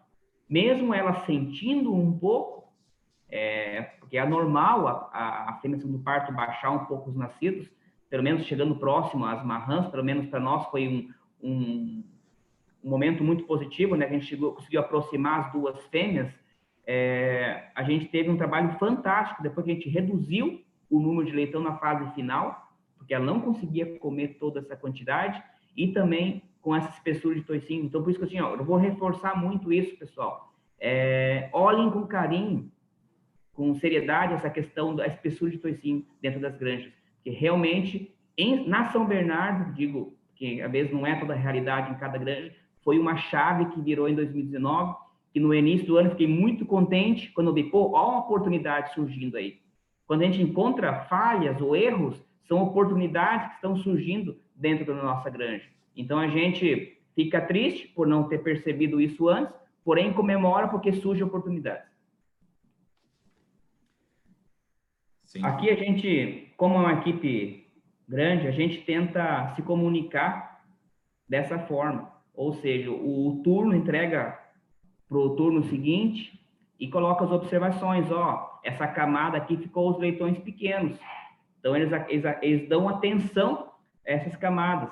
Também a gente sabe que tem que seguir um tratamento de uma fêmea, quando a fêmea recebeu toque ou coisa parecida, que eu sei que isso também é uma dificuldade nas granjas, a gente sabe que tem que seguir por 5 dias de tratamento. A gente identifica claramente para a pessoa que vai ficar após os partos poder dar seguimento, né? Porque a gente aqui na maternidade, em todas as reuniões que a gente faz, a gente fala assim, após o colostramento no leitão, não há nada mais importante que a alimentação da fêmea. Cuidar dessa fêmea, ou seja, cuidar da saúde e fazer essa fêmea comer, o resto você vai produzir o leite e o sucesso está garantido. Então, realmente seguir o tratamento nessa fêmea, como a gente marca ali, a gente tenta identificar para ficar bem claro, para que todas as pessoas que passem ali possam ver e ver se faltou ou que dia tem que medicar para que realmente possa seguir o tratamento. O que é interessante ali na São Bernardo, você chegar no dia 21 ali de lactação, na semana de desmame ali, você vê esses recadinhos aí, leitão tico, leitão pequeno, você não diferencia o leitão, a baia que nasceu, que foi uniformizada para leitão pequeno, com a baia de leitão médio ou grande ali. A diferença é mínima ali. Então, o trabalho que eles fizeram de recuperação nesse animal ali, de botar ele numa condição igual de disputa ali com os outros ali, é bem legal. E isso reforça a questão de critério de peso para eliminar leitão. Nasceu com tantas gramas, eu elimino ou não elimino? Eu acho assim, se você tem esse trabalho bem feito assim, vale a pena você recuperar, porque se você botando ali o leitão ali com quase 6 quilos ali, esses leitão menores aí com quase 6 quilos de desmame, o desempenho dele em creche e terminação não vai perder em nada para os outros, né? Um leitão, 2 ali que você eliminaria, que você salva, já é um retorno bom, né? Perfeito. Próxima imagem, Felipe. Aí, também, continuando falando sobre a comunicação entre equipes, aproveitar aqui eu de uma olhadinha no YouTube, eu vi que o meu amigo Zapani está conosco acompanhando. Foi um trabalho que ele lá em 2012 começou a dar início conosco, tivemos a oportunidade de ter uma pessoa como bandeireira na nossa granja. Posso considerar que eu sou um discípulo dele. Então, a gente vem fazendo esse trabalho das reuniões diárias. A maternidade, antes de entrar, fazer as atividades, excesso, ou seja, menos quinta-feira, que tem o desmame, que o pessoal tem que entrar mais cedo, todos os dias eles se reúnem pela manhã. Eles fazem a reunião diária, eles avaliam o que aconteceu no dia anterior, quantos partos, nascidos mortos, ou seja, se eu pedir para qualquer colaborador mesmo, como é que está a média de nascidos mortos? Eles vão dizer, tá bom ou tá ruim, porque eles têm essa informação diariamente na mão. Ou seja, quantos morreram? Como é que está a mortalidade? Está alto. Qual é a causa? A gente tem diariamente as causas das mortalidades por turno. Então, a gente não espera uma semana ou um mês para tomar uma ação, ou uma atitude, ou para mudar a estratégia. É diariamente. Então, e essa reunião a gente faz diariamente. Eu não participo. Com pouca frequência eu estou com eles nessa reunião. Porém, uma vez a semana, eu estou com eles, a gente reúne os 3 turnos para toda a maternidade, para a gente se reunir durante 1 hora. Nesse momento, a gente avalia como foi a semana em cada turno, a gente traça as estratégias, a gente fala sempre sobre colostro, sempre sobre a alimentação das fêmeas, a gente faz testes, entrega um caderno para cada um, escreve como é que você trata as suas fêmeas. Ei, você, para ver se todos eles estão se comunicando da mesma forma, ou seja, se todos eles estão fazendo da mesma forma, porque como a gente tem um número grande de funcionários, eu tenho 5 pessoas que alimentam minhas fêmeas na maternidade. Todos eles têm que tratar da mesma fêmea. Então, assim, a comunicação entre os colaboradores, gente, tudo isso que estamos falando hoje, se não ter pessoas preparadas que vão executar dentro da granja, que vão, assim, colocar em prática, a persistir, porque no primeiro momento não vão conseguir. O exemplo que eu dei sobre desgastar dente, no primeiro momento não funcionou. Após 1 ano e meio, a gente tentou de novo e conseguiu. Então, assim, persistir é o grande segredo. Ainda mais quando a gente sabe que tem colaboradores antigos, onde a gente é difícil mudar as práticas dentro da granja. Hoje, como a gente já está com a cultura impregnada, enraizada na equipe, se eu trocar 3 colaboradores, como eu falei com o Felipe, a gente não vai sentir. Vai desgastar o time um pouco, claro, até treinar essas 2, 3 pessoas novas. Porém, assim, hoje, uma grande maioria dos meus colaboradores não sabem que no passado não se fechava leitão no escamoteador, que no passado se desgastava dente. entende? Porque hoje os funcionários entram naquele ritmo, naquela cultura, e se eles não entrar naquele ritmo, eles automaticamente, opa, não vou aguentar, aqui eu não vou ficar. Então, assim, ó, reforçar realmente aqueles, dessa reunião diária, é estratégia. É ali que você se prepara para a guerra. Porque quem trabalha com suinicultura sabe que todos os dias, um dia mal trabalhado, você arrebentou uma semana. Uma semana mal trabalhado condenou um mês. Né? Em todos os sentidos, um materneiro ali, um saleiro, não alimentou bem as fêmeas no final de semana, ok, vão ter meio leitão, um leitão a menos no próximo parto. Então, assim, ó, realmente, a gente tem costume dizer, vamos para a batalha, pessoal. Porém, com gosto. Quando você vai lutar com gosto, a vitória é na certa. Apesar das dificuldades, mas no dia seguinte vai reverter. Realmente, assim, ó, essa reunião diária que a gente faz na nossa granja hoje, eu posso dizer que é um dos grandes sucessos que a gente tem hoje na nossa granja. Que é ali que se define tudo. Bem, Preto, essa parte aí da mão de obra, da pessoa, da equipe, né? É bem legal, porque é um ponto interessante, né? Muitas vezes a gente chega numa granja, eu que visito bastante, assim, converso ali com o encarregado de maternidade, com o funcionário, como é que tá os nascidos essa semana, o que tá pegando, o que tá te incomodando. O funcionário ali, a parteira não sabe, eu tô aqui só para fazer parto, eu tô aqui só para tratar a fêmea. Mas por que você tem que tratar? Muitas vezes os funcionários não sabem o porquê que eles estão fazendo aquilo, só porque mandaram. Por que você tem que dar 2 quilos depois do parto e ir aumentando para a fêmea? Não sei, porque me passaram a tabelinha de arraçoamento aqui e eu estou fazendo isso. Quando tem um problema, não sabe identificar porque não sabe o porquê de fazer aquela tarefa, né? Então, eu acho assim, a liderança dentro de todos os setores, né, e da granja no geral é um ponto muito importante, e a gente capacitar, né? Para a gente cobrar, a gente tem que dar as ferramentas para a pessoa aprender e para ela poder trabalhar, né? Não adianta a gente cobrar sendo que a pessoa não foi treinada ou capacitada para aquilo. Dando sequência aqui, no nosso último ponto aqui, que é a alimentação da fêmea em lactação, tá? Eu desenhei essa tabela que hoje é a nossa recomendação geral, né, para as granjas, mas como a gente estava batendo aqui, cada granja é uma granja. A gente não pode tratar em lactação uma granja que nasce 15 vivos e uma que nasce 13 vivos da mesma maneira. A exigência, os requerimentos que essa fêmea vai precisar para a produção de leite são totalmente diferentes, né? A gente está falando de 2 leitões menos. Então, essa curva aqui foi desenhada com alimentação à vontade, com equipamentos que disponibilizavam a ração no momento que a fêmea queria, né? Então, a gente desenhou essa curva aí, a gente viu que as marrãs sobem aproximadamente por dia ali 400 gramas e as matrizes 800 gramas de lactação, né? O interessante ali, a gente coloca o parto ali 0, mas não é uma coisa de via de regra, né? Tem aquelas fêmeas que no momento do parto vão estar agitadas, vão estar nervosas, que é aquele meia conchinha ali que você dá, ela dá aquela acalmada, tá?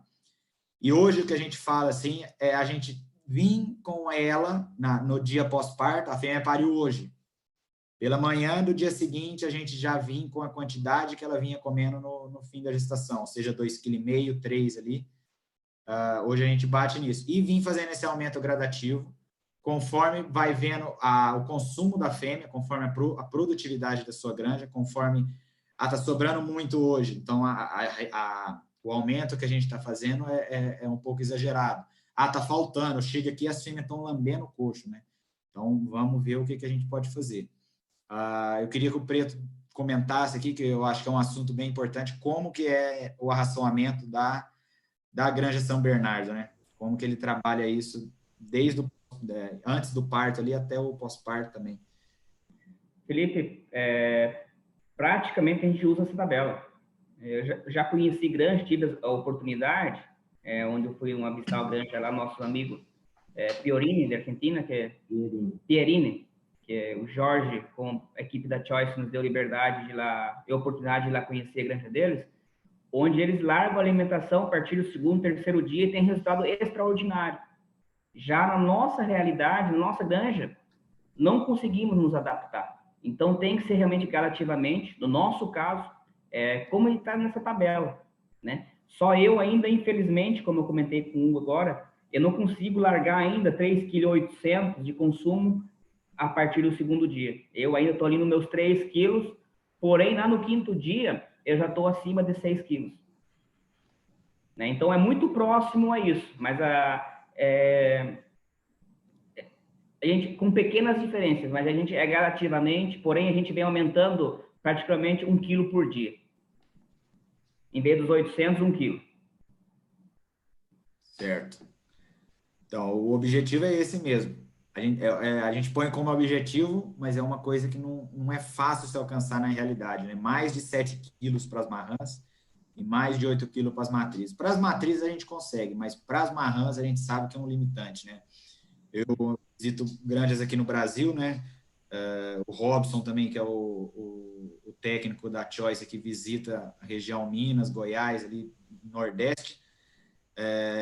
O desafio que a gente vê a campo, na parte de temperatura, de como essa fêmea come em temperatura alta ali, a gente sabe é um limitante. A gente tem ferramentas para melhorar o consumo, mas a temperatura, principalmente no verão, né? Eu moro no estado de São Paulo, a gente aqui no verão 20 graus, 18 graus, já tá frio, né? Tá todo mundo botando o casaco. Então, no verão, 40 graus, é o mesmo que passa ali na São Bernardo, né? A temperatura é mais ou menos a mesma, ali no Paraguai, então a gente sabe que é um limitante, né? É justamente disso que a gente queria falar, né? A gente tem que ter hoje, objetivar um consumo médio de ração em lactação, 0 a 21 ou 0 a 28 dias, né? Entre 6 e 7 quilos.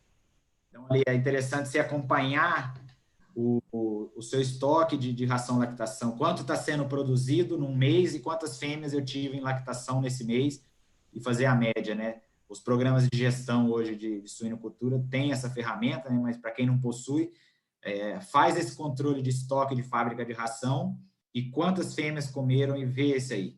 Se a gente tiver menos de 6 quilos ali, a gente tem oportunidade de melhorar, tá? Lógico, eu volto a falar, quanto maior a produtividade de uma granja, maior tem que ser o consumo nessa fase, né? Mais a fêmea vai requerer. Como eu disse, a alimentação das marrãs é um desafio, né? A gente tem que limitar essa perda de peso vivo, tem que limitar essa perda de espessura de tocinho para a gente ter uma marrã em boas condições na gestação seguinte, né? No ciclo seguinte.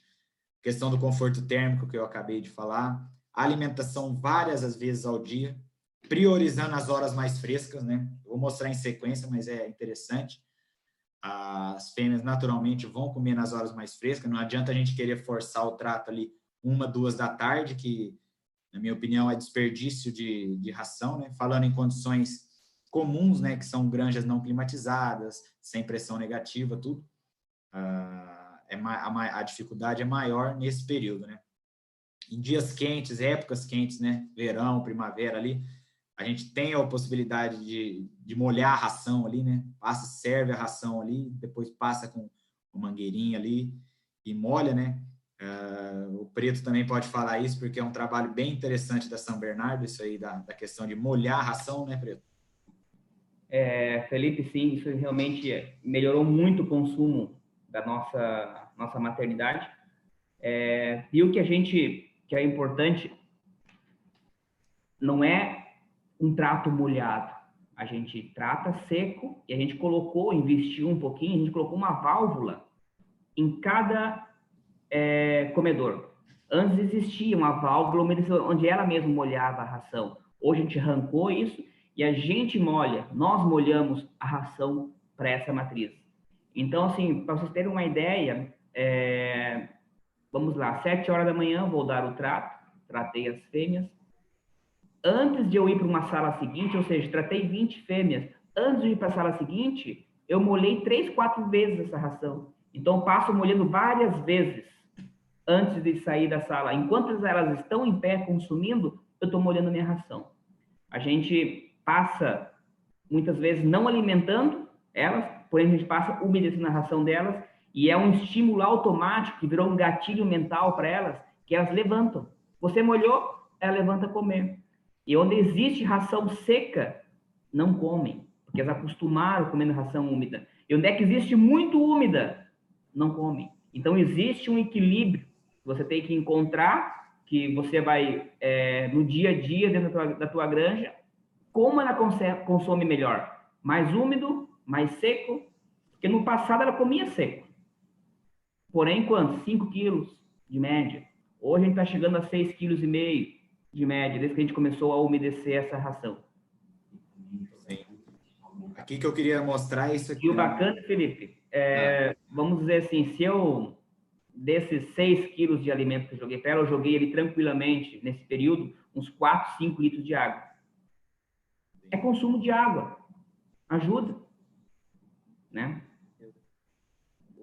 Aqui que eu queria mostrar, né, a fonte um trabalho da Soltec. Eu queria mostrar isso, né? O suíno, naturalmente, assim, por instinto, ele é um animal noturno, de hábito noturno, né? A gente trouxe ele para o diurno por necessidade nossa, né? É impossível tocar uma granja com os principais manejos à noite, né? Então, a gente trouxe ele para o diurno. Porém, esse trabalho aqui é realizado num ambiente homeotérmico, né? Ou seja, não tem variação de temperatura. Então, assim, Felipe, está comendo nas horas mais frescas, nas horas de noite ali, porque é a hora mais fresca. Não, a temperatura não varia. E foi feito disponibilizando ração ali de 100 gramas toda vez que a fêmea levantava. E aí viu ali no eixo horizontal, começa em 1 da manhã e vai até 24 horas, ali, que é meia-noite, né?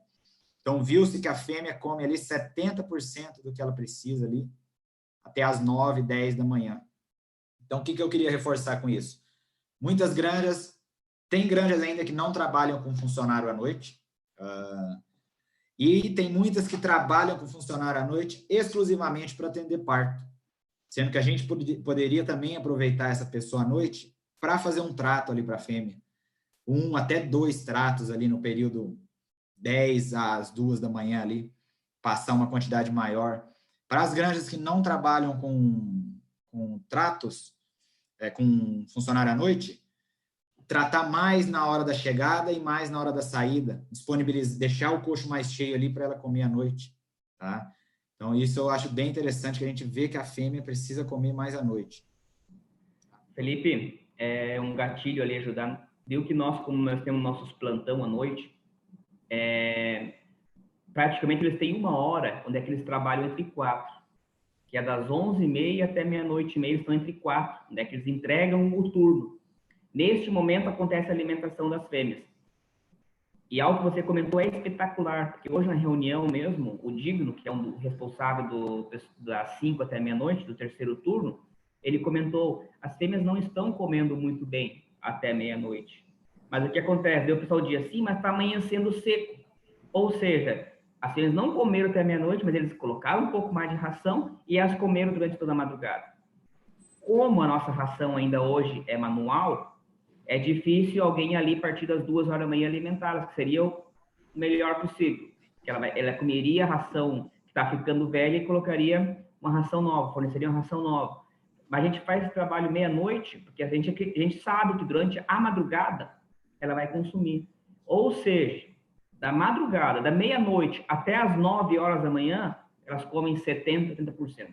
É aquilo que existe naquele gráfico. Certo. E aqui só para mostrar um perfil de desmame bom, né? Fêmea desmamada em boa condição, com espessura de tocinho boa ali, num padrão até, né? Só uma fêmea mais magra ali no meio, mas é isso que a gente busca, fêmeas em boas condições para retornar ao ciclo seguinte de forma boa, né? Para encerrar essa fotinha aí da equipe da São Bernardo aí, né, Preto? Você foi na premiação do ano passado? Não, esse foi em 2017, o primeiro. Aí, essa foi na Info, em 2017. Aí, em 2018, a gente foi na Sinsui, em Porto Alegre, né?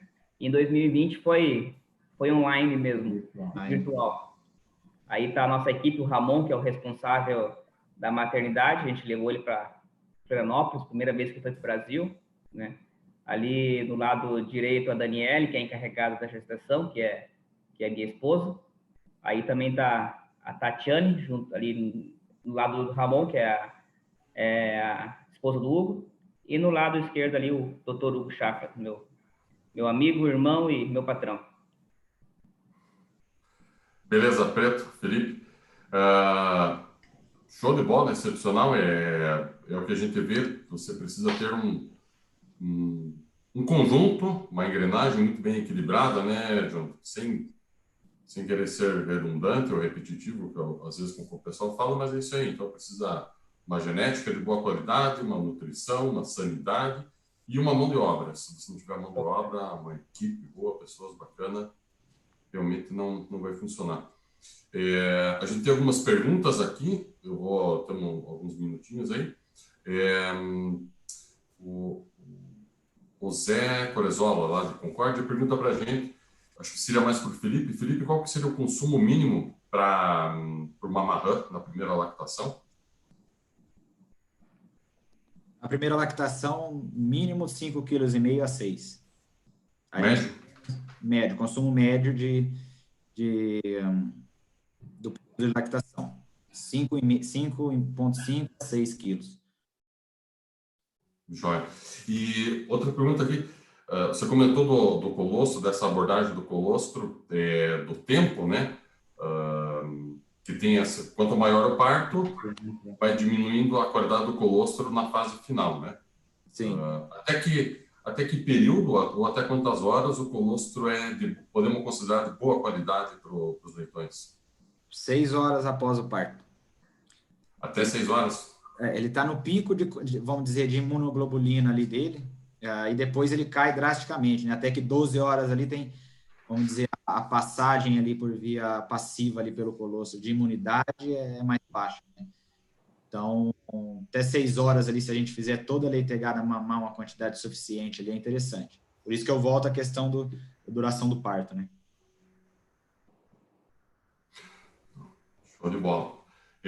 Eu acredito que a gente respondeu a maioria das perguntas. Felipe, Jonathan, queria abrir espaço para as considerações, comentários finais de vocês aí.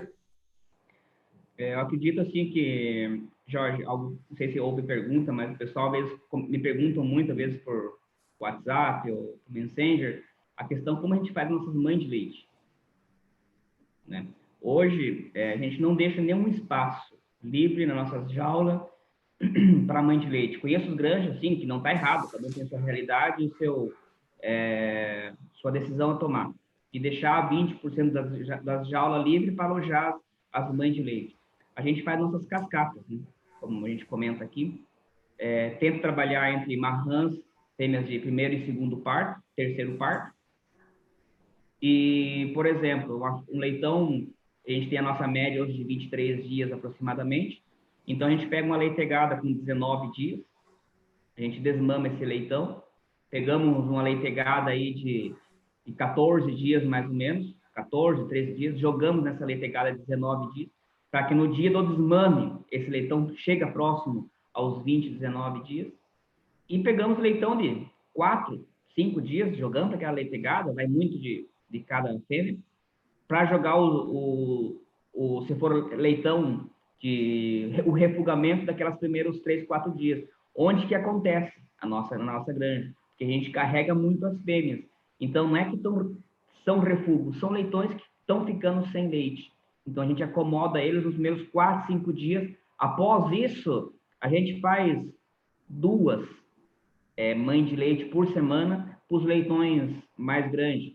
Mas quando eu falo em 2 mães de leite, eu estou falando no meio de 5 mil leitão. Então, a gente acomoda o restante dos leitões. Então, realmente, o refugamento existe nos primeiros 2, 3 dias. Após isso, muito difícil. Então, se houve uma refugagem de uma camada a partir de 10, 12 dias, eu tento colocar esses refugos, esses leitões, nessas fêmeas de 10, 12 dias. E excesso de leitão nascidos vivos, a gente tenta colocar em fêmeas de 3, 4 dias de parto. Depois de mamar o colostro. Claro, depois de mamar o colostro, pelo menos 15 horas, né? E no mais, assim, agradecer, Jorge, Felipe, pela oportunidade, pela confiança. de realmente ter colocado sobre nós aí, de a gente não vir aqui e falar bobeira, mas a gente comenta aquilo que a gente bebe todos os dias, né? Algo que a gente sente o cheiro na pele, porque a gente sai cheiroso da granja, isso é bom. Acostumo dizer, quando eu vou viajar, quando eu estou chegando perto de casa, a gente sabe que a gente está chegando em casa, né? Que a gente sente o cheiro no ar. Então, realmente, a gente está todos os dias aí, e é bom poder compartilhar um pouquinho do que nós vivemos, tanto do lado positivo quanto negativo. Que a gente saiu de 23, 24 leitão fêmea e queremos superar os 35,5 esse ano, né? Então, a gente conhece os dois lados, sabe o que fazer e o que não fazer. A gente também tem muito para aprender, porque a gente, nesses últimos dias aí, 15 dias, com todas essas lives, a gente está ajustando. Então, a gente tem que ter essa mente aberta em querer aprender o novo, né? Então, que é tão difícil nós, como gerentes, gestores, proprietários, muitas vezes, querer colocar algo novo na granja. Então, realmente, assim, que nem diz aquele ditado, você não vai colher nada diferente fazendo a mesma coisa. Então, se está tudo fantástico, para que mexer? Porém, por que não dar oportunidades para tentar melhorar alguma coisinha? A gente não vai colher frutos em coisas onde a gente não plantar, né? Então, queria realmente deixar isso para vocês, que a gente não vai colher nada diferente fazendo a mesma coisa. Então, que realmente podemos abrir as portas para que, aos pouquinhos, a gente possa colocar coisas novas para dentro das nossas granjas. Beleza. Obrigado a você, Jonathan. Obrigado mesmo pela disponibilidade de tempo. Sei que com tantas premiações está disputado aí, está virado um artista, fazendo live para tudo que é lado. Muito obrigado pela participação e pela ajuda. Um grande abraço. Felipe? Eu queria agradecer também a oportunidade da gente estar podendo levar um pouquinho da parte técnica também, que a gente vê, né? Nas visitas, em granja, tudo que a gente aprende, cada visita a gente aprende um pouco. Agradecer a oportunidade e agradecer a todo mundo que viu a gente, né, que assistiu aí. Vai ficar gravado para todo mundo aí que não conseguiu ver, mas queria agradecer a todos aí e qualquer dúvida aí estamos à disposição para ajudar. Beleza, valeu. Obrigadão, Felipe. Eu vou deixar aqui o e-mail da Choice, para quem tiver, porventura, alguma pergunta que não foi respondida ou queira alguma informação. O link vai ficar no YouTube, como o Felipe comentou, para que todo mundo tenha acesso, então vai poder ver e rever quantas vezes quiser, e principalmente essas dicas de manejo, essas estratégias do manejo do Jonathan aí, que é muito bacana. E muito obrigado a todos pelo tempo e esperamos nos ver em breve. Um forte abraço a todos e uma boa noite. Boa noite. Boa noite.